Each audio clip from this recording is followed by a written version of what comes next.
Aku tunggu WhatsApp.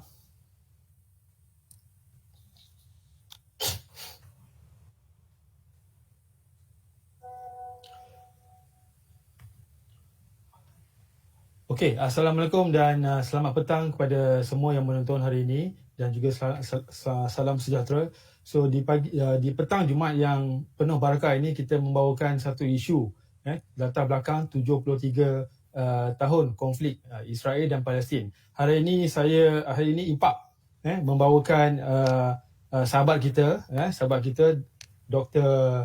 Nor Niwandi Mat Nordin, pensyarah kanan dan pensyarah kanan di Pusat Pengajian Perang Saraf Media dan Informasi di Fakulti Komunikasi dan Pengajian Media UiTM. Apa khabar Dr. Wandi? Sihat? Baik, alhamdulillah. Terima kasih Dr. Kai. Sihat, alhamdulillah. Kami juga di Impak ini tak terlambatlah untuk mengucapkan selamat hari raya lah kepada Dr. Wandi dan keluarga. Okey semua Selamat raya semua. Raya PKP kita. Raya di Keramat Raya di Keramat lah. Okey, baik Dr. Wandi. Sejak awal bulan Mei tu, serangan Israel ke atas Palestin dilakukan ketika umat Islam di Palestin menyambut Ramadan. Walaupun di hujung-hujung Ramadan itu yang berlaku sejak 3 minggu lepas. Saya fikir isu ini isu yang kompleks. Kalau kita tengok latar belakang 73 tahun sejak terdirinya negara haram Israel itu pada 14 Mei 1948 itu, tetapi kalau kita lihat daripada sebelum 1948 itu sebenarnya konflik itu begitu kompleks. Kalau kita lihat Israel claim dari latar belakang sejarah yang mengatakan tanah di Palestin itu adalah tanahnya yang berketurunan daripada Nabi Yaqub, iaitu yang digelar sebagai Israel. So isu ini betul isu yang kompleks dan hari ini kita cuba untuk leraikanlah bagaimana isu dan konflik ini berlaku. Dan pada hari ini alhamdulillah kita dengar berita baik, ada gencatan senjata lah. Kalau ikutkan daripada laporan berita antarabangsa, gencatan senjata telah dipersetujui oleh kedua-dua belah pihak. Dan in fact walaupun gencatan senjata itu berlaku, Kementerian Kesihatan Gaza berkata seramai 217 rakyat Palestin maut, termasuk 63 kanak-kanak. Manakala lebih 1,400 cedera susulan daripada pengeboman tanpa henti Israel dalam tempoh seminggu sahaja. Dan angka kematian di pihak Israel meningkat kepada 12 orang sahaja. Baik, soalan pertama saya Dr. Wandi. Kita tahu terdirinya negara haram Israel ini pada 14 Mei 1948. Boleh tak maybe Dr. Wandi kongsikan bagaimana latar belakang Yahudi ini di Eropah sebelum Perang Dunia Kedua yang tercetus pada 1939. Okey, terima kasih. Assalamualaikum kepada semua. Terima kasih kepada Impak. Satu topik yang baik saya rasa sejajar dengan apa yang berlaku. Kita lihat banyak hype yang berlaku di media sosial, perbincangan tentang isu konflik Palestin dan Israel ini bukan satu konflik yang baru. Tetapi saya agak bernasib baik kerana saya telah membawa tajuk ini, tetapi bukan tajuk secara keseluruhannya, tapi tajuk dalam kedoktoran saya membincangkan tentang bagaimana strategi Israel untuk mempengaruh Amerika Syarikat dalam isu, khususnya isu dalam hubungan Palestin dan Israel. Saya selalu menggunakan istilah Palestin di hadapan dalam apa bentuk isu perbincangan berhubung dengan perkara ini. Dan kalau kita lihat seperti mana yang diberitahu, yang diceritakan pada awalnya oleh Dr. Khairuddin adalah amat benar. Kerana kalau kita lihat sejarah Yahudi ini adalah satu perkara yang juga menarik untuk kita fahami ketamadunan dunia, ketamadunan adab dan civilization, bagaimana umat Islam sebagaimana bangsa-bangsa lain terbentuk. So, tentu ia memberi sejarah dan ketamadunan dia sendiri. Tapi secara ringkasnya kalau kita faham dan kita analisa, saya semua sudah maklum bahawa apa yang berlaku adalah kita sedia faham dalam kalau ikut daripada segi ilmuan Islam, tapi salah silahnya kita faham bahawa apa yang keturunan Yahudi ini adalah berpunca daripada anak keempat daripada Nabi Yaqub hasil kawanan dengan dia. Nabi Yaqub mempunyai beberapa isteri dan Nabi Yaqub adalah anak kepada Nabi Ishak dan Nabi Ibrahim, dan anak keempat ni dikenali sebagai nama Yahuza. Dan Yahuza ni juga mempunyai satu pentadbiran mereka sendiri pada tahun 546 sebelum Masihi lebih kurang. Dan akhirnya Yahuza itu atas dasar terma bahasa dan kotak kata yang akhirnya dikenali sebagai Yahudi.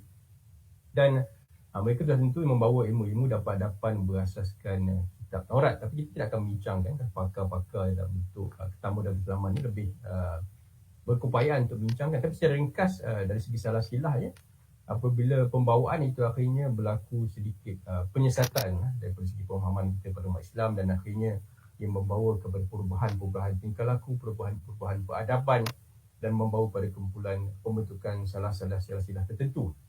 Tapi pada dasarnya Nabi Yaqub itu dikenali sebagai keturunannya dikenali sebagai Nabi Israel dan berpegang pada kitab Taurat.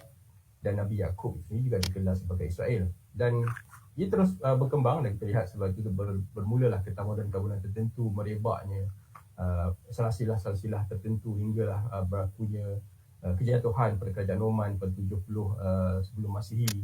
Dan akhirnya rakyat-rakyat ataupun masyarakat Yahudi ini bersepah di seluruh negara, di seluruh Eropah, termasuk sudah maklum apa yang berlaku di sejarah-sejarah Eropah, di mana mereka berada di Spain, di Eastern Europe, di Germany, dan malahan di Amerika Syarikat juga. Kalau kita lihat dari segi perhubungannya dengan rakyat Yahudi itu adalah juga amat unik, kerana permulaan penghijrahan rakyat Amerika itu, rakyat ataupun bangsa Yahudi itu ke Amerika bermula pada tahun 1654, dan dicatatkan dalam sejarah landing pertama sebuah keluarga yang kecil, kelompok keluarga yang kecil adalah berlaku di North America, sebagai contoh di Newport pada tahun 1658, di Connecticut sebahagian besar daripada elemen kawasan di Amerika Syarikat 1659. Maksudnya sebelum era kemerdekaan Amerika Syarikat itu sendiri, pada 1776 Yahudi telah bergerak dan memenuhi segenap pelosok Eropah, termasuk juga di kawasan-kawasan tertentu, khususnya di Amerika Syarikat itu sendiri. Dan pada tahun 1720-an sekitar itu, lebih kurang hampir 10,000 keluarga ataupun individu bangsa Yahudi itu di Philadelphia. Dan secara amnya Yahudi juga dikenali sebagai satu bangsa yang dipanggil sebagai Ashkenazi di kawasan East dan Central Europe, dan penjarahan mereka ke negara-negara dan berada di pelosok-pelosok tertentu, khususnya di kawasan Eropah, mengakibatkan juga pada tahun 1730 mereka juga membina mereka punya congregation, pusat agama yang pertama di Masjid New York pada 1730, dan mereka juga terlibat dalam urusan-urusan yang membentuk pada Paris Peace Treaty di antara Britain pada 1783. Dan yang satu benda yang menarik yang mungkin sejarah telah membuktikan, pada tahun 1840 bangsa Yahudi yang telah demand suatu perkara dipanggil mereka memaukan mereka punya state sendiri di dalam Amerika Syarikat. Maksudnya ini menunjukkan fitrah bangsa Yahudi itu sendiri, di mana bermula dengan penjarahan pada awal pertengahan 1650-an, itu kurun ke-17, dan akhirnya mereka demand state mereka pada 1840. Dan pada 1825 pihak US telah mengiktiraf Yahudi di Amerika Syarikat dengan membukakan satu panggil Jewish Bill yang memberikan proses untuk rakyat Yahudi bekerja dalam Amerika Syarikat. Ini menunjukkan bagaimana pencambahan ataupun keberadaan kaum Yahudi itu berlaku. Dan dari segi konteks keagamaan mereka ni adalah Judaism, satu agama yang berlainan, iaitu agama yang bersifat pada asalnya satu fitrahnya berdasarkan peradaban agama-agama berdasarkan kitab Taurat. Tapi penyayungan itu kita tidak kupas, dan mereka punya halakah-halakah mereka tertentu, dan mereka terdiri pada kumpulan dipanggil Orthodox, Reform dan Konservatif. Dan akhirnya kita sedia maklum apa yang berlaku apabila di Eropah, apabila berlaku Holocaust, di mana lebih pada hampir daripada 10 juta Jews yang berada di Europe, dan kebanyakannya ataupun dianggarkan lebih kurang 6 milion Yahudi, 6 juta Yahudi dibunuh dalam peristiwa Holocaust. Dan Yahudi juga dikaitkan dengan satu pertubuhan Dr. Kai, pertubuhan yang kita panggil sebagai satu elemen kita panggil sebagai Zionism. Jadi ramai kalau tanya saya, kalau dalam mana-mana saya punya sesi percabahan ataupun sesi perkongsian, ramai yang bertanya apa kaitan dengan Zionism. Zionism ni adalah satu ideologi Jewish, dipanggil Jewish Nationalist Ideology.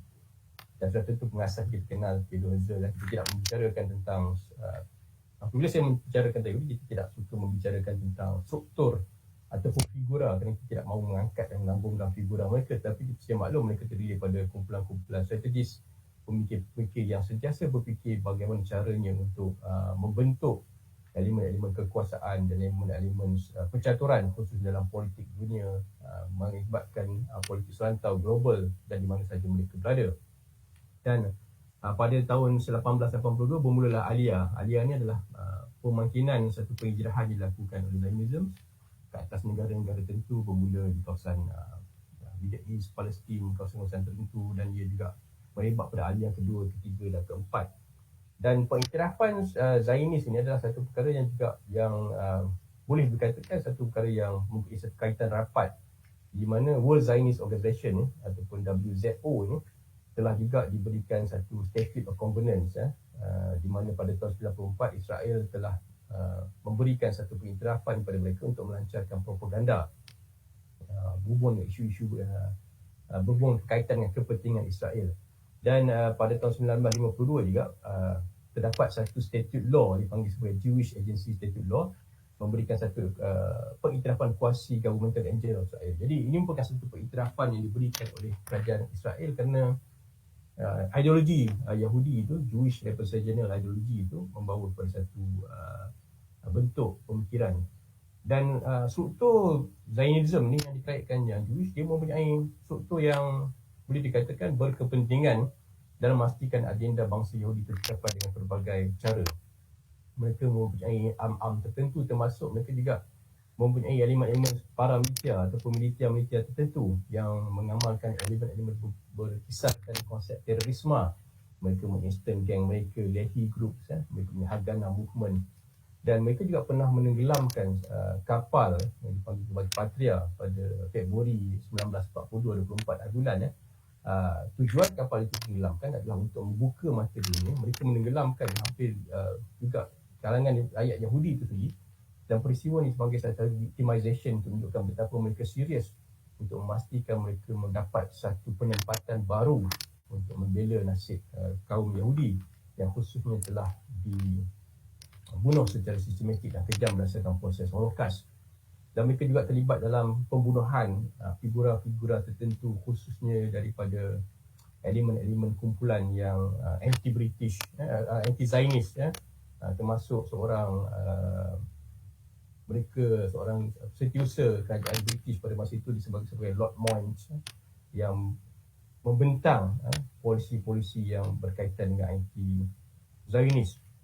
Dan sejarah juga telah membuktikan bahawa Yahudi ini juga dalam Zionist movement, mereka membuka pakatan dan akhirnya berlakunya satu Balfour Draft yang membawa pada penubuhan kerajaan Israel, Lord Balfour, Weizmann, dan apabila mewujudnya pada penubuhan kerajaan, mereka telah melakukan pakatan-pakatan untuk Ben Gurion sendiri, yang akhirnya menjadi Perdana Menteri Israel, juga telah mengadakan perkataan-perkataan sulit perjumpaan dengan representatif daripada Amerika Syarikat, dan akhirnya membawa juga pertumbuhan pada American Zionist Movement di negara-negara itu. Jadi itu secara asasnya kalau kita lihat daripada silsilah dari konsep pemahaman pemikiran perilmuan peradaban berasaskan ilmuan keislaman, berdasarkan daripada silsilah keturunan, dan akhirnya dikatakan berlaku sedikit pertukaran ataupun perubahan peradaban mereka yang membawa pada corak pemikiran yang berbeza dan perpecahan dan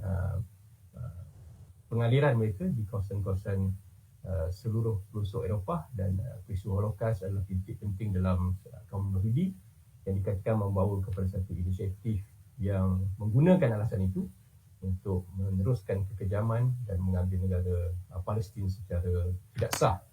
Jadi itu secara ringkas Dr. Kai tentang asal-usul dan asal-usulah Yahudi. Baik, Dr. Mandi.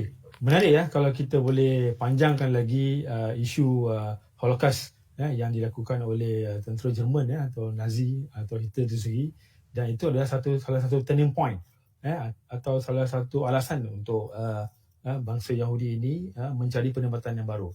Baik, dalam kita mengatakan mengenai Israel itu sendiri, kita juga tak dapat lari daripada konflik mengatakan memperbicarakan mengenai konflik dalaman di Palestin itu sendiri. Kalau kita lihat di Palestin ada dua parti dominan, iaitu parti Fatah yang berpusat di Ramallah dan juga parti daripada Hamas yang berpusat di Gaza. Adakah ini akan menyulitkan lagi penyatuan rakyat Palestin menentang kekejaman Israel, Dr. Wandi? Kalau kita lihat, ini satu perkara yang kita kena lihat dan kita kena teliti daripada bagaimana pertumbuhan negara Israel itu juga berlaku. Dan kita lihat segalanya berlaku, kalau kita lihat sejarah telah membuktikan bahawa sebenarnya kalau kita ikut daripada konsep ataupun sejarah itu, kita lihat Palestin ni sebuah negara yang telah sekian lamanya, yang kalau ikut daripada sejarah telah dikuasai oleh, sebelum kita pergi pada Hamas, Fatah dan konteks pertingkahan itu, establishment untuk negara Israel itu juga satu perkara yang mungkin boleh dipahami. Contohnya bagaimana Israel, Palestin sebelum ini telah dikuasai di Persian pada 539 sebelum Masihi, dan telah duduk dalam kerajaan Islam di bawah Umayyad, Abbasid, Fatimid, dan sebelum diambil semula oleh kerajaan Mamluk dan berawal berada di Ottoman Empire sehingga pada tahun 1916 daripada 1517, di mana itulah zaman keagungan kemegahan ataupun keagungan Empire Islam. Dan apa yang berlaku selepas itu, Dr. Kai, adalah satu debate ataupun tolak penentuan yang mengakibatkan tertubuhnya negara Israel sendiri. Dan apa yang berlaku selepas itu apabila akhirnya bagaimana Israel tertubuh adalah atas dasar utama apabila Ottoman Empire jatuh. Kita maklum tentang isu rubuhnya kerajaan Khalifah Islam, Kamal Atatürk, sejarah Turki dan sebagainya. Pihak British dan France telah mula mengadakan pakatan untuk membahagikan Ottoman Empire tu di kalangan mereka. Jadi dua kuasa besar pada masa itu juga telah memberikan satu perubahan ataupun titik tolak pembahagian perubahan kuasa-kuasa besar itu telah memberikan, dan akhirnya berlaku satu perjanjian sulit yang dipanggil sebagai McMahon's Sharif Hussein 1915-1918 yang pakatan sama ada sekiranya rakyat negara Arab ini bersama, mereka akan membagikan Syria, Iraq dan Transjordan, Sykes-Picot Agreement 1916, dan yang paling uniknya adalah Balfour Declaration, di mana British telah memangkinkan satu proses perjanjian yang dikatakan dimulakan oleh Westminster, Alba dan sebagainya untuk membentuk satu penempatan haram bagi menubuhkan kerajaan Israel atau menubuhkan negara Israel. Dan ini adalah satu perkara yang menjadi asas di mana bermulanya satu perubahan titik tolak yang akhirnya akan membawa pada pengiktirafan ataupun pembentukan negara Israel itu sendiri.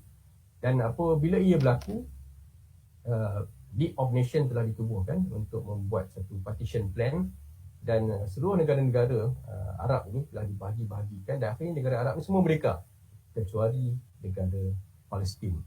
Dan berlaku banyak konflik, berlaku banyak elemen-elemen dalaman apabila Yahudi membeli tanah, berlaku pertempuran-pertempuran kecil, kita panggil sebagai civil war sebab ia berlaku sebelum pertempuran negara Israel.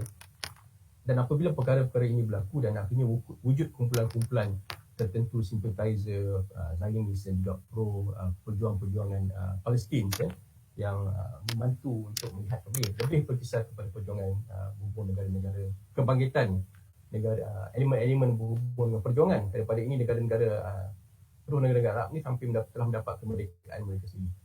Dan apabila keadaan ini gagal dikawal oleh kerajaan British, mereka akhirnya menyerahkan Palestin kepada United Nations pada Februari 1947. Dan apa yang berlaku akhirnya, United Nations telah mengumumkan satu partition plan, membahagikan kawasan Palestin ini kepada 56% penempatan yang akan dikuasai oleh Yahudi, lebih kurang 4%,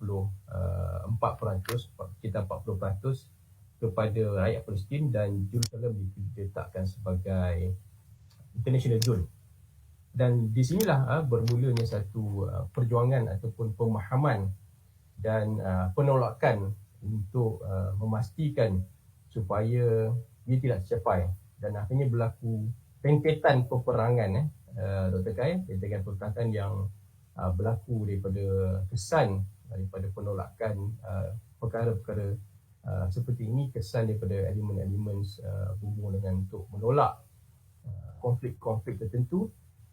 Dan partition plan ini telah mencetuskan satu bentuk peperangan di mana negara Arab, League of War 1948 telah berlaku apabila Egypt, Syria, Transjordan, Saudi Arabia dan Yemen telah mengisytiharkan perang ke atas Israel. Tapi akhirnya Israel menang dengan sokongan-sokongan dengan teknik-teknik strategi tertentu, dan pertambahan itu lebih daripada 50% tu mereka telah menguasai lebih kurang 77%, dan kawasan Palestin yang sepatutnya yang diterima oleh partition plan itu berkurang pada 23%. Dan di sinilah kita lihat asal di mana Egypt itu berada di bawah Gaza dan West Bank itu berada di bawah Jordan. Dan dalam peperangan itu Israel telah musnahkan banyak perkampungan, dan West Bank itu akhirnya pada tahun 1947 telah dibahagikan antara Jordan dan Israel. Jadi ini adalah asas pembentukan Israel, dan akhirnya ia juga membawa kepada perjuangan-perjuangan tertentu. Kalau kita lompat sikit sebelum kita pergi pada lain konflik yang kita akan bincangkan mungkin selepas ini, kita kalau lihat sejarah perjuangan dalam Israel, dalam Palestin ni, dia ada dua grup, Palestinian Liberal Organization, iaitu yang dibangunkan oleh Yasser Arafat yang juga adalah yang founded Fatah, PLO pada PLO pada tahun 1959, dan Hamas ni adalah dibangunkan oleh Sheikh Yassin. Dalam konteks Hamas itu dipanggil sebagai Islamic Resistance Movement, ataupun dalam bahasa sebenarnya Harakat Al-Muqawanah Al-Islamiyah, adalah satu bentuk resistance movement yang dibangunkan untuk menentang. Jadi perkongsian ataupun cara kedua ini adalah amat berbeza, dan walaupun mereka pernah reconcile pada 2004, tetapi ia adalah satu bentuk di mana dalam kita memahami konflik Palestin Israel ni, nanti bila kita tengok lain konflik kita akan faham apabila kita harus ingat bahawa PLO adalah kumpulan yang diiktiraf, kerana Hamas ini agak lewat tercipta ataupun yang dibangunkan, dan Hamas ni kebanyakannya berdasarkan pada aspek ketidakpuasaan terhadap cara Yasser Arafat menguruskan konflik Palestin Israel. Jadi itu adalah antara bagaimana berlakunya satu perpecahan dalaman, dan mereka pernah reconcile 2004, dan akhirnya reconcile itu tidak berpanjangan, dan jarah PLO ni juga kerana mereka juga pernah dilabel sebagai teroris bagaimana Hamas dilabelkan teroris pada ini, dan Israel juga pernah memerangi ibu kota ataupun ibu pejabat base PLO di Lebanon, juga berlakunya peperangan Lebanon pada 1982, dan inilah satu perkara yang saya rasa satu konflik dalaman yang pada kali ini mungkin Fatah lebih bersimpati pada Hamas, tetapi sebabkan Hamas menguasai Gaza dan Fatah kebanyakannya adalah berada di Ramallah ataupun di kawasan West Bank itu sendiri. Okey, baik. Kalau kita lihat serangan Israel juga banyak ditujukan di Gaza, ya. Maknanya serangan itu banyak ditujukan pada Hamas yang digelar oleh Israel sebagai teroris lah. Justru saya mungkin Dr. Wandi boleh cek balik, saya tak nampak image Fatah di situ. Kebanyakan yang dilaporkan oleh media barat adalah image Hamas saja, kan?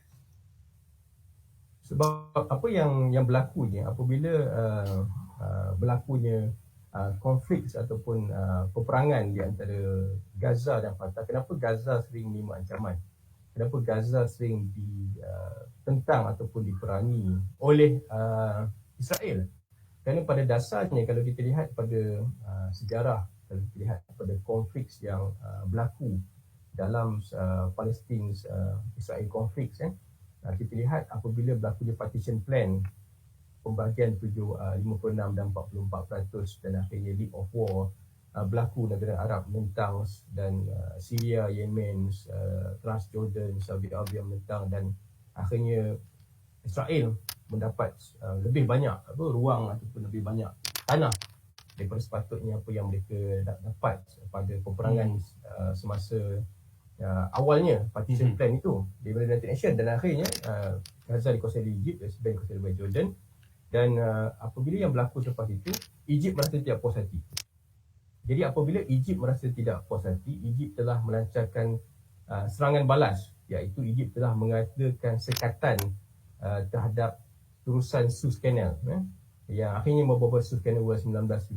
Jadi Egypt telah ban kapal-kapal Israel untuk lalu pada terusan itu, dan akhirnya Israel telah counter attack dan dia telah mendapatkan kembali Gaza Strip dan Sinai. Jadi inilah titik bagaimana daripada awalnya Egypt itu dikuasai oleh Gaza, Jordan menguasai West Bank, dan akhirnya Egypt telah kehilangan Gaza apabila berlaku peperangan Suez Canal War pada 1956.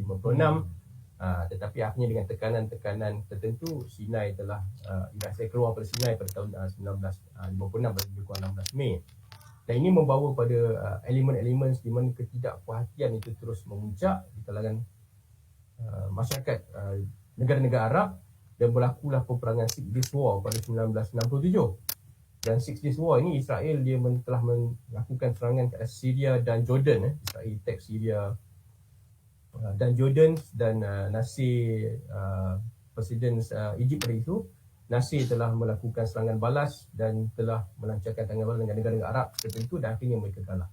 Dan apabila mereka kalah, dan ini telah mengakibatkan Israel mendapat teritori yang lebih besar. Jadi asas untuk memahami tentang bagaimana berlakunya satu pengambilan untuk Gaza dan West Bank yang adalah berhubung dengan West Jordan nanti, adalah apabila untuk memahami tentang konsep-konsep peperangan ini yang telah berlaku. Jadi ini akhirnya membawa kepada satu isu dan satu situasi di mana Israel telah meluaskan persempadan mereka selepas peperangan Six Days War 1967, dan Israel telah dapat Sinai, West Bank, Gaza, Golan Heights, West Bank, dan telah memberikan satu elemen yang lebih bau pada penempatan-penempatan tertentu. Dan sinilah bermulanya nasib malang umat Islam, dan kenapa Gaza itu terus diserang, kerana Gaza adalah akhirnya telah diserahkan kepada Palestin pada tahun 2004 oleh Ariel Sharon apabila mereka gagal untuk mengambil Palestin. Tetapi sebelum itu mereka telah menyerahkan lebih kurang setengah Gaza sebelum itu, dan di sini bermula Gaza itu telah ditutup secara terus menggunakan perimeter wall, dan ini mengakibatkan Gaza itu menjadi satu kumpulan sasaran. Kerana cara keluar Gaza adalah hanya daripada Rafah, daripada Egypt terminal, dan tidak ada jalan keluar ataupun akses. Jadi apabila berlaku peperangan, Gaza ni adalah macam satu tempat ataupun penempatan, dan Hamas telah menguasai Gaza sebagai representatif pada Gaza, dan di sinilah bermula eranya Gaza terus menjadi pelbagai siri serangan-serangan seperti peperangan pada 2014 dan sebagainya. Baik. Kalau kita lihat sekutu-sekutu Israel tu, saya yakin bahawa sekutu Israel yang nyata adalah US lah, ataupun Amerika Syarikat. Dan 2 atau 3 hari lepas, Joe Biden, Presiden US, telah memberikan alasan bahawa Israel berhak mempertahankan diri sendiri. Kan? Siapa lagi antara negara-negara lain yang kuat menyokong Israel, yang menjadi sekutu Israel di dalam kelambu?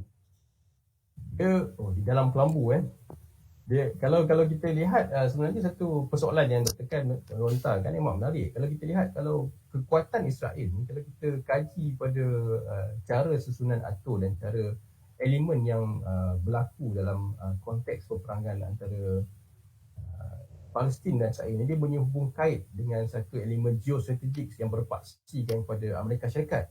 Jadi walaupun pada dasarnya kita melihat pada negara-negara lain yang menyokong, tapi asasnya adalah kekuatan Israel ini ataupun kekuatan ikatan Israel sebagai satu kuasa di rantau itu adalah berdasarkan pada kerjasama yang mereka berlaku dengan Amerika Syarikat.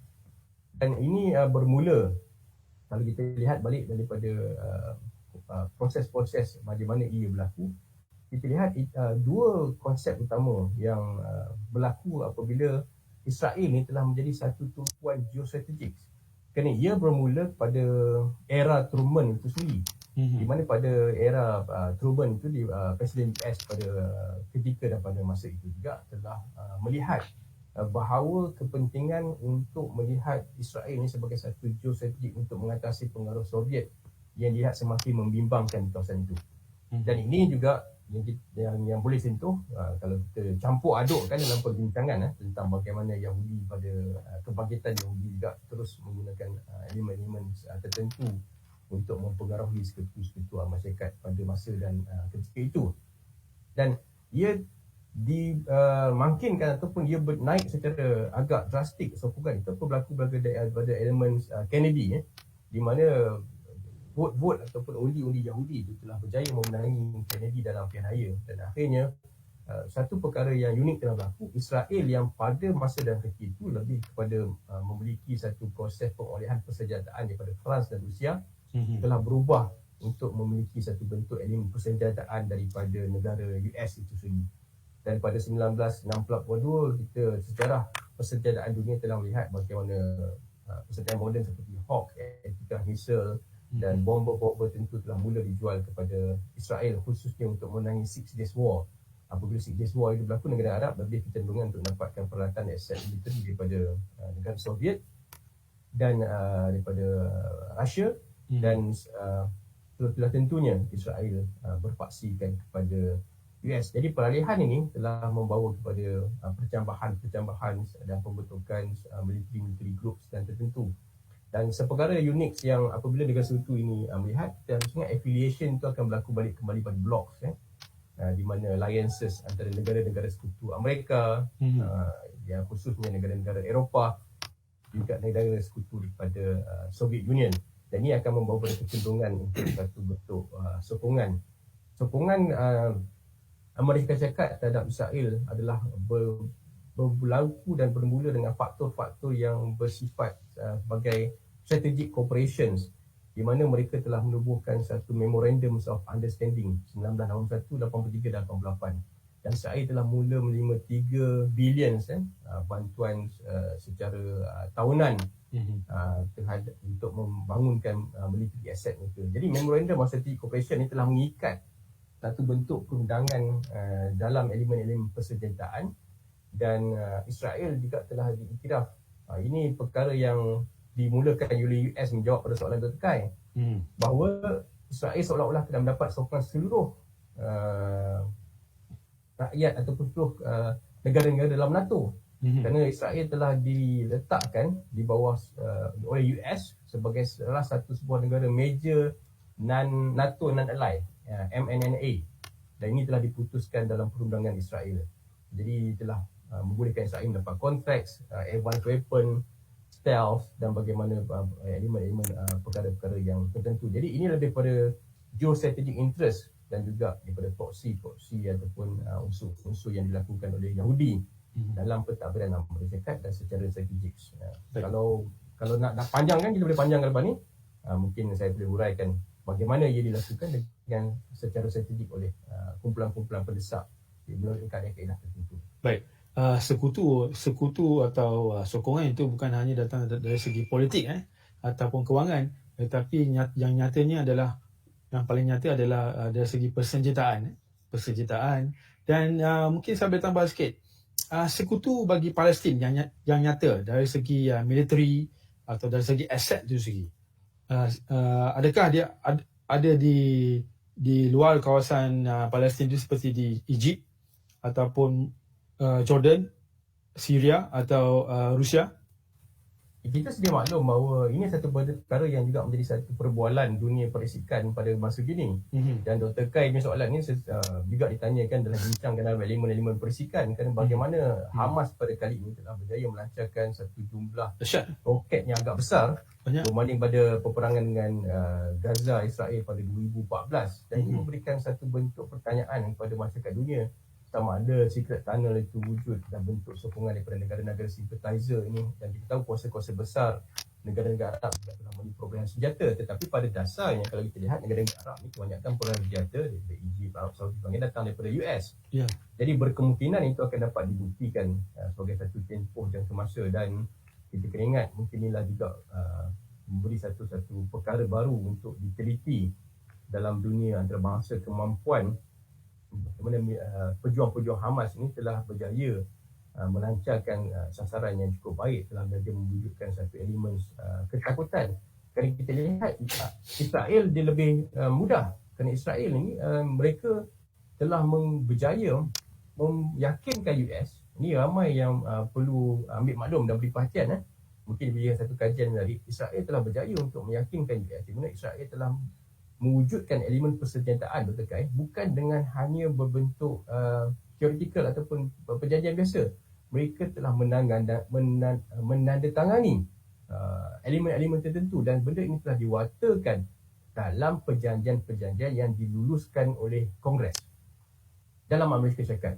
Sebagai contoh, Major Non-NATO Ally, dia ada Section 2350FA memang yang telah dibangunkan atas 10 US Code. Dan kalau kita lihat Memorandum of Strategic Cooperation 1981, 83, 88, ia juga dibangunkan secara perjanjian yang unik. Dan seperkara lagi yang kita relate balik dengan Hamas dalam di bawah Public Law US, Section 2370 terdapat satu akta yang berikan satu penekanan dipanggil sebagai Palestine Anti-Terrorism Act 2006. Jadi dalam Palestine Terrorism Act 2006 ini telah meletakkan garis panduan khas supaya US tidak bersekutu dengan Hamas. Dan US perlu meletakkan Hamas sebagai salah sebuah organisasi terorisme yang perlu diberi perhatian, yang perlu ditangani dan perlu dipastikan tidak memberikan keuntungan kepada isu-isu yang berhubung dengan elemen-elemen berkepentingan tertentu kepada Israel. Dan ini menunjukkan bagaimana ia telah dibangunkan dengan akta-akta tertentu. Dan dalam akta di bawah US juga, ini ramai yang tertanya-tanya kenapa US seperti, kenapa US Joe Biden terus menyokong, kenapa Trump menyokong, Obama menyokong. Dan akta-akta ini telah dibangunkan dengan satu gerakan-gerakan lobby daripada IPAC, KUFI yang akan boleh saya senaraikan. Tapi apa yang menarik ni adalah formal strategic cooperation dari segi militeri terlampau kuat.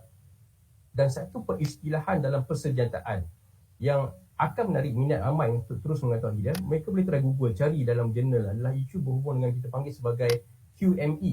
QME ni adalah Qualitative Military Age.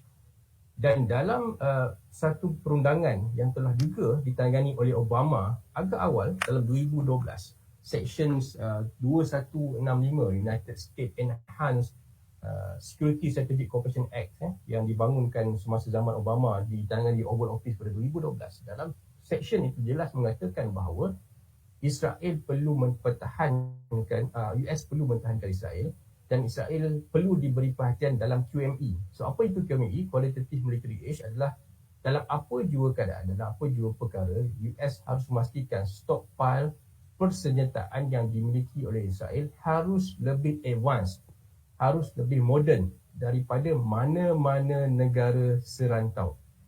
Dan inilah satu perkara yang saya rasa yang telah mengikat satu bentuk pemahaman strategic cooperation ataupun satu geostrategic interest hasil daripada gerakan-gerakan lobby dan mungkin gerakan-gerakan persefahaman yang lain yang ramai tidak faham dan tidak tahu, kerana apabila telah terikat dengan akta tertentu, dia telah diikat dengan satu bentuk persefahaman yang diputuskan secara public law dalam Kongres, maka ini telah mengakibatkan bahawa kewajipan atau kebersamaan US United States dan Malaysia Syarikat itu untuk terus menyokong Israel dalam apa jua keadaan, kerana ia telah termaktub dalam akta. Dan akta ini terbagi pada beberapa section, 3, 4 dan pelbagai section tertentu.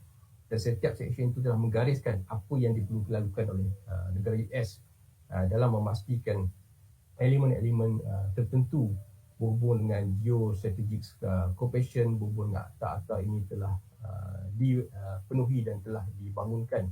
Mungkin kalau saya terus sambung sikit, kalau saya boleh lihat, dan ini adalah satu bentuk perkara yang berlaku daripada awalnya kemasukan Yahudi ke US pada kurun ke-17 dan akhirnya mereka telah membentuk sekutu-sekutu ataupun gabungan-gabungan tertentu untuk menggambarkan kepada dunia, untuk menggambarkan kita punya peminat-peminat bual bicara impak kan, satu topik yang menarik supaya mereka faham di mana paksi kekuatan. Dia bukan paksi kekuatan berdasarkan pada sympathizer, dia paksi kekuatan yang berdasarkan satu persefahaman strategik yang telah diikat dengan akta melalui keputusan Kongres. Dan ini berlaku sebab apa?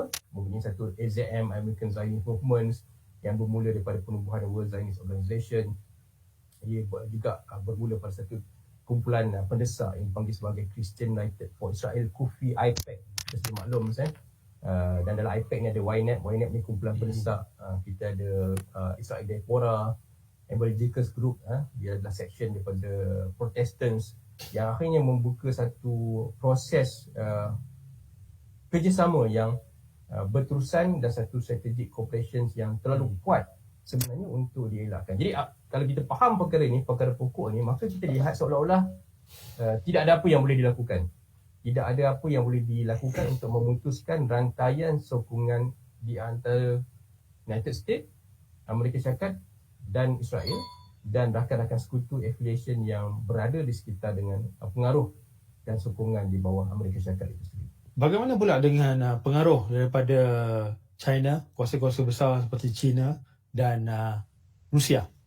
Ini adalah satu konteks baru yang dibincang. Kalau kita lihat atau baru-baru mereka cuci tangan, hanya tengok, tunggu dan lihat saja. Kita lihat dalam Security Council tentu US memainkan peranan. Mereka telah veto against Israel Palestin resolusi yang menyokong kepada Israel, kecenderungan menyokong kepada Palestin. Kenapa? Dalam pada US Enhanced Strategic Cooperation Act tu, akta yang menyokong kepada elemen-elemen berhubungan dengan Section 2165 itu juga telah memberikan satu aras tunjuk panduan terkait supaya US tidak menyokong apa-apa resolusi yang one-sided against Israel. Diletakkan dalam akta.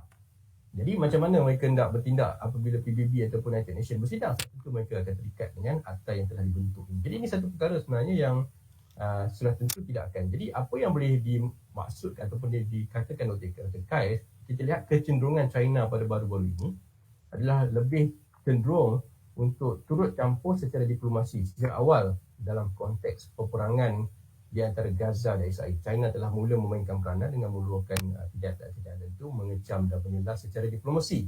Dan kita harus faham, Soviet adalah sebuah negara yang sentiasa mempunyai satu inspirasi atau aspirasi untuk mengekalkan geostrategik dengan negara Arab melalui peperangan di Afghanistan, peperangan yang dengan Iran dan sebagainya.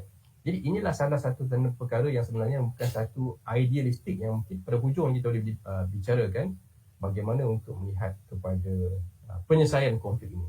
Tapi pada asasnya, pemahaman asas, peminat orang bicara, kita talk show yang semakin dapat perhatian di impak dan menjadi bualan di luar juga, adalah untuk masyarakat rakyat Malaysia atau rakyat global mula faham tentang ikatan-ikatan strategik yang unik ini, supaya mereka faham bahawa konflik Palestin-Israel ini konflik sebenarnya yang dead end, melainkan keberanian pemimpin-pemimpin negara tertentu, keberanian golongan-golongan tertentu, khususnya pemimpin-pemimpin negara Islam dan negara-negara kuasa-kuasa dunia yang selain daripada Amerika Syarikat untuk membentuk satu elemen baru yang boleh mendatangkan satu cara penyelesaian yang lebih baik. Penambahan sikit, Dr. Kai, Boleh. mungkin kalau dari persegi kerjasama erat tu, kita ada lihat strategic cooperation, tapi kita lihat juga bagaimana salah satu bentuk turning point yang paling penting adalah, walaupun dia agak sensitif untuk diperkatakan dan tidak suka diperdebatkan, adalah satu ikatan secara religious approach. Tidak suka diperdebatkan kerana inilah satu perkara yang dilihat seolah-olah tidak logik. Bagaimana sebuah kuasa besar terikat dengan satu bentuk persekutuan, satu bentuk kerjasama berdasarkan elemen-elemen berasaskan religious factor, religious keagamaan yang berdasarkan pada ilmu teologi, ilmu pemahaman ikatan agama yang betul-betul secara konseptual, bukan lebih pada secara mikro, lebih pada benda yang berdasarkan asas pada konsep. Dan religious approach ini adalah satu perkara yang baru kerana diwujudkan elemen-elemen seperti contoh anti-Semitism. Anti-Semitism pun ada akta, Dr. Kai. Dia ada Global Anti-Semitism Act 2004 yang dibangunkan untuk memastikan Israel punya anti-Semitism diberikan perhatian. Dan elemen-elemen terorisme ni pun dimasukkan sebagai satu elemen-elemen untuk dalam konsep religious approach.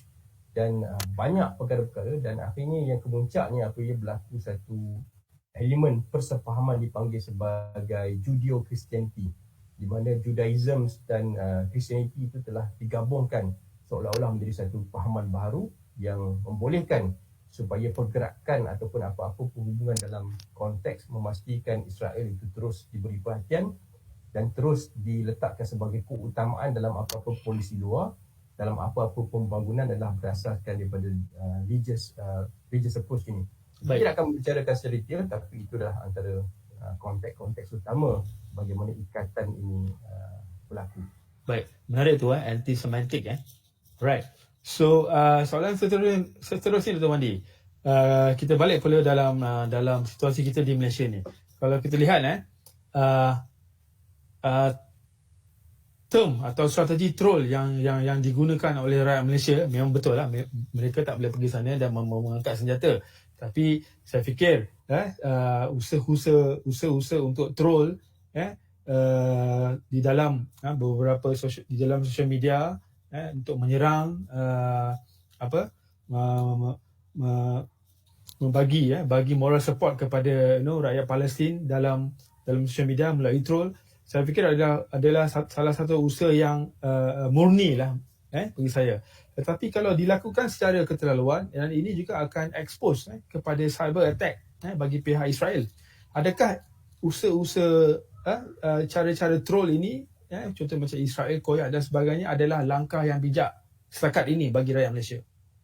Saya akan membincangkan benda dalam dua konteks, dua tema besar. Satu temanya adalah kita harus ingat Israel ini merupakan sebuah negara yang mempunyai keupayaan perang saraf yang amat baik. Kerana mereka telah berjaya melancarkan gerakan-gerakan antisemitism yang diiktiraf sebagai Universal Jewish Crisis. Jadi ia satu perkara yang telah dibangunkan di tahap yang tinggi, di mana ia telah meletakkan Israel sebagai the chosen people, menggambling elemen-elemen terorisme, media strategi, academic outreach, melalui research institute yang dibina, yang menubuhkan Council of Hasbara dan sebagainya. Dan gerakan perang saraf ini telah berjaya dilakukan secara sistematik dan berstruktur untuk menghalalkan kekejaman mereka dan untuk menghalalkan perbuatan mereka atas dasar mereka ditindas semasa Holocaust dan atas dasar untuk melindungi kepentingan Yahudi, dan Yahudi itu diikat dengan kepentingan struktur-struktur organisasi tertentu. Dan ini telah memberikan satu konteks pertama dalam pemahaman kita, kerana asasnya adalah perang saraf ataupun gerakan diplomasi awam, gerakan propaganda ataupun gerakan berhubung dengan isu-isu media sosial mempunyai satu elemen khusus yang dibangunkan oleh negara Israel secara terancang, dan dia dibangunkan dalam berbagai-bagai konteks yang tertentu, sama ada melalui media strategi, academic outreach, melalui ekonomi, melalui persenjataan atau research institute dan council hasbara, mereka yang terbabit dan diplomasi itu propaganda secara terus. Jadi ini memberikan satu maklum balas yang penting untuk kita fahami bahawa sebenarnya kekuatan Israel dalam perang saraf adalah tidak boleh dinafikan. Jadi apabila ini berlaku, dominasi mereka terhadap negara-negara Eropah semakin lama semakin mencabar. Dan ini membawa kepada perkara kedua yang ingin dibincangkan berdasarkan soalan yang Dr. Kai yang baik tu.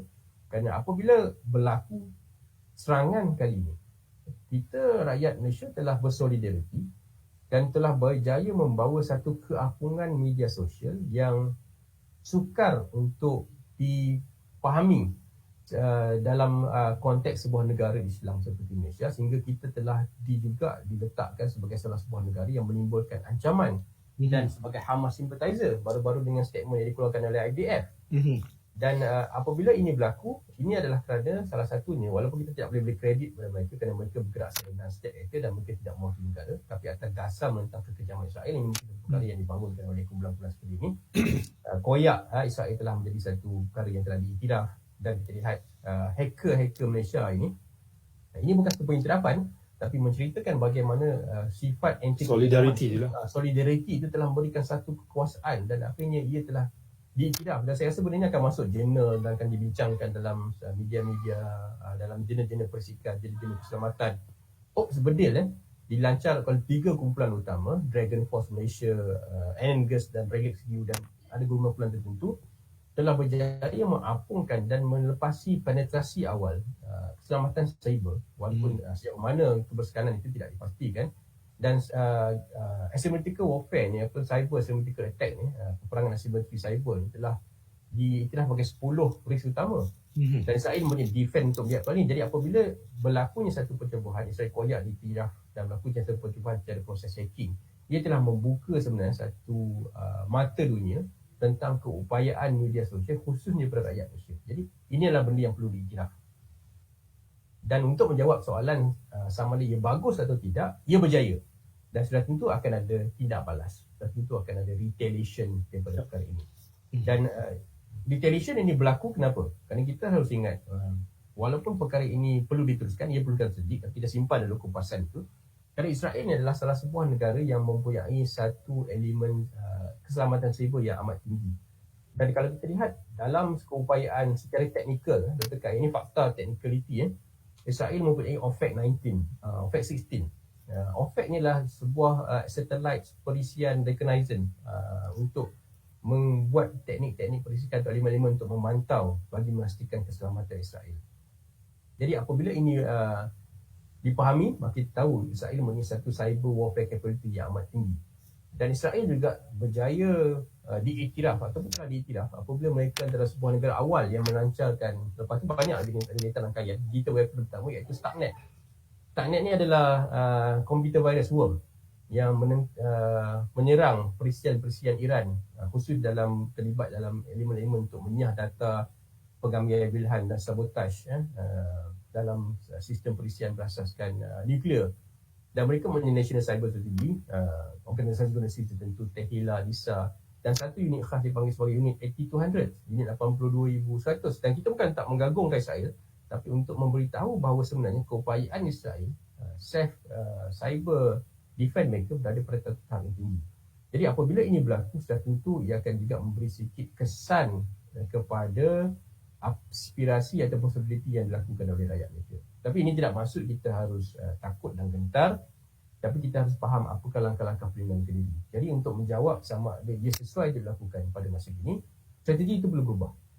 Semasa berlakunya konflik peperangan Gaza, mungkin boleh melakukan aktiviti-aktiviti mempercuk kecaman, tetapi kita juga harus pergi kepada langkah-langkah bentuk diplomasi atau propaganda putih, meluahkan maklumat-maklumat ataupun informasi secara berterusan, dan bersama menaikkan sistem pertahanan cyber secara kendiri dan secara keselamatan nasional. Kerana kita ada NACSA, National Cyber Security Agency, kita ada di bawah ATM, kita ada di bawah PDRM, tetapi dia juga harus dipahami bahawa kita berdepan dengan sebuah negara yang berkemungkinan boleh melakukan satu tindak balas dengan satu sistem cyber attacks yang memang berkemampuan berasaskan kemampuan teknologi dan kepakaran yang mereka sedia ada.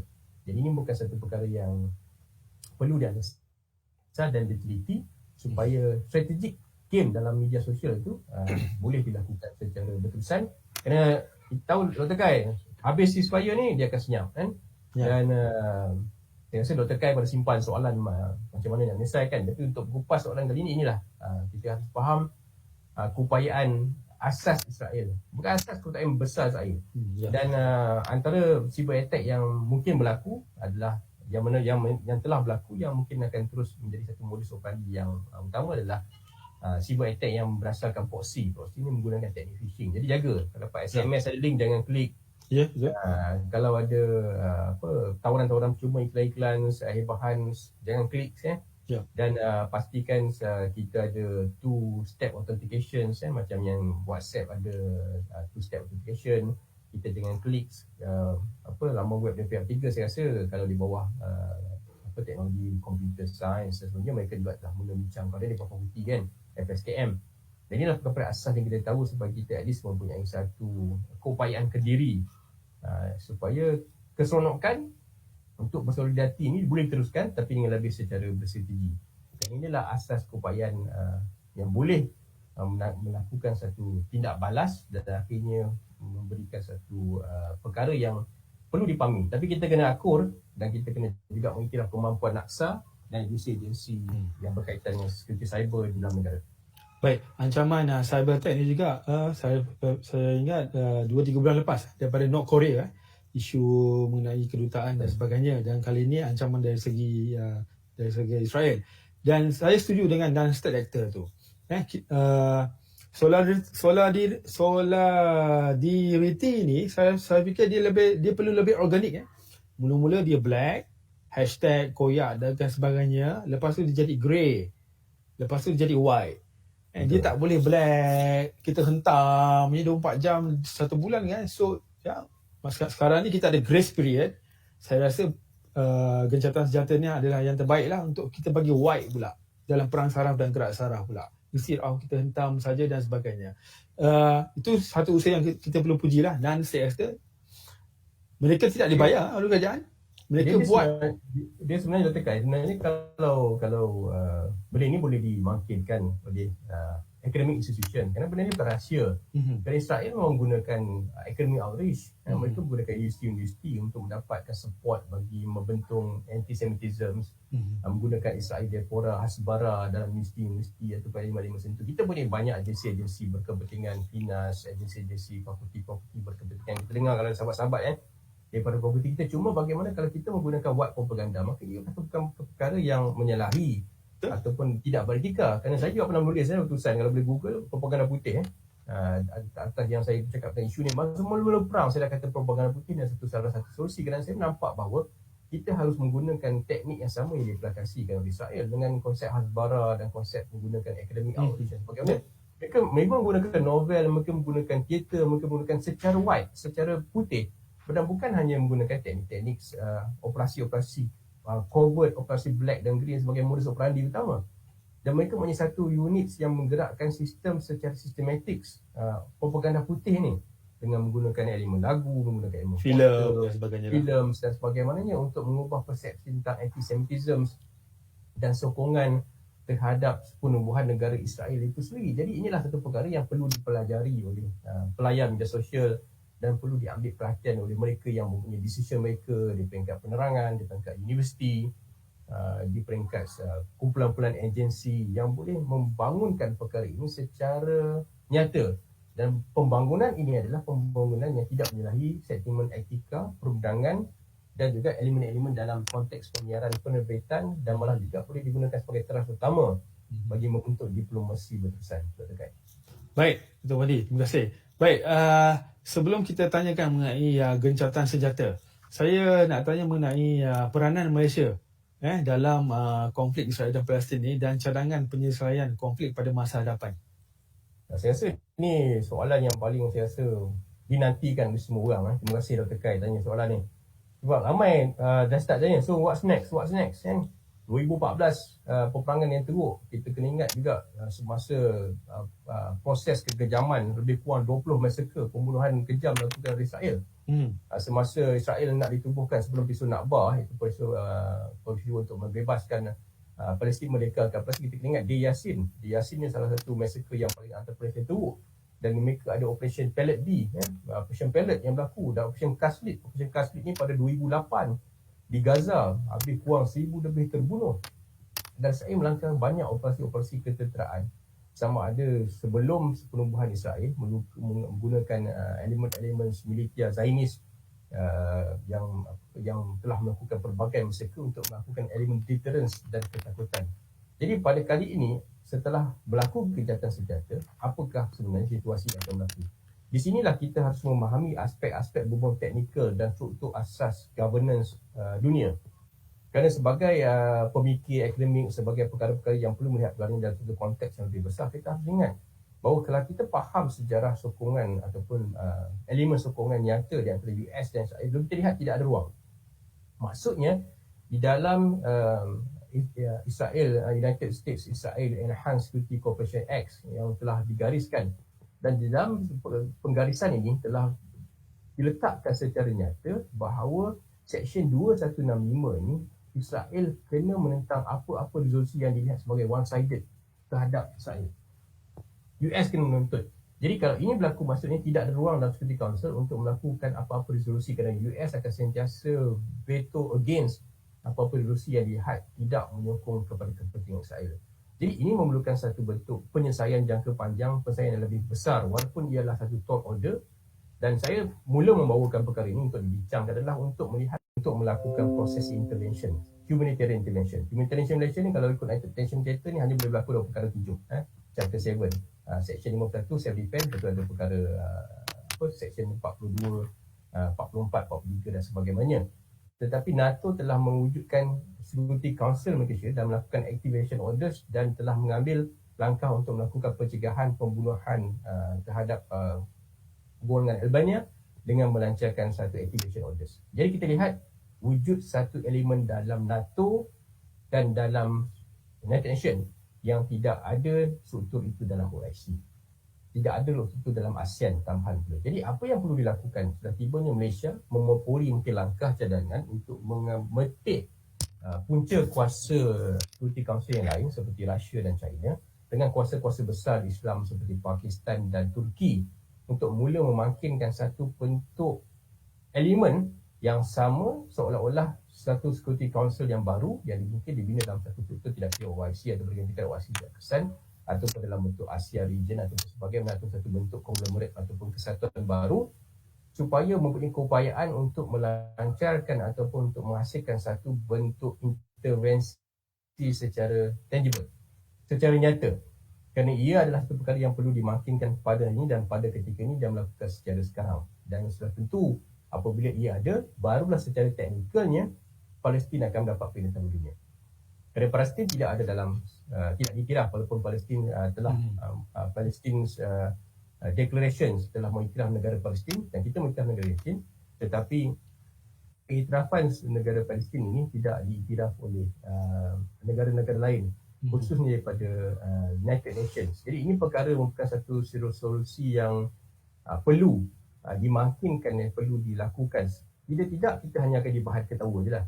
Yeah. Maksudnya dari segi konteks kalau untuk nak bincangkan, nak kata kita nak memerdekakan Palestin, kita nak mendapatkan pengiktirafan untuk negara Palestin, saya rasa tidak akan berlaku kerana Palestine Legislative Council pada 2006 telah memberikan satu proses kemerdekaan pada Palestin yang dalam 100 negara dunia termasuk Malaysia, tapi bukan oleh negara lain. Jadi kita memerlukan satu struktur baru, satu bentuk baru dan mobilisasi media sosial boleh digerakkan selaras dengan itu untuk memberikan satu pencemahan ideologi fikiran khususnya pada juga pimpinan parti dalam Israel itu sendiri boleh merubah pemikiran mereka. Tapi itu satu usaha yang juga agak sukar kerana kognitif skematik restoration yang terbina dalam pemikiran mereka ni susah untuk buka. Jadi ini satu asas yang boleh mula digerakkan oleh golongan-golongan foreign policy, pemimpin-pemimpin negara untuk mula memikirkan satu idea yang baru, satu struktur asas yang baru untuk melakukan intervensi secara nyata dan mendesak supaya pengiktirafan itu diberikan dan mengubah struktur kuasa asas. Dan kita lihat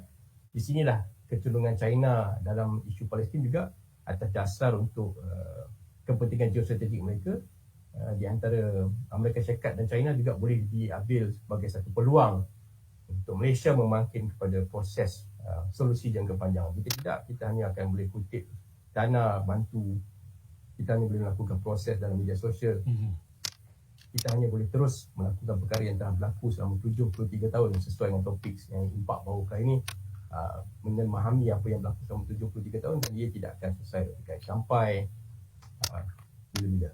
Ya. Baik, gencatan senjata walaupun tak diberitahu sampai bila dan telah bermula pada 2 pagi lepas, 2 pagi semalam waktu Israel dan Palestin. Saya lihat walaupun dia lebih kepada kosmetik, gerak kosmetik, tapi banyak akan dapat banyak menyelamatkan nyawa-nyawa orang-orang di Palestin.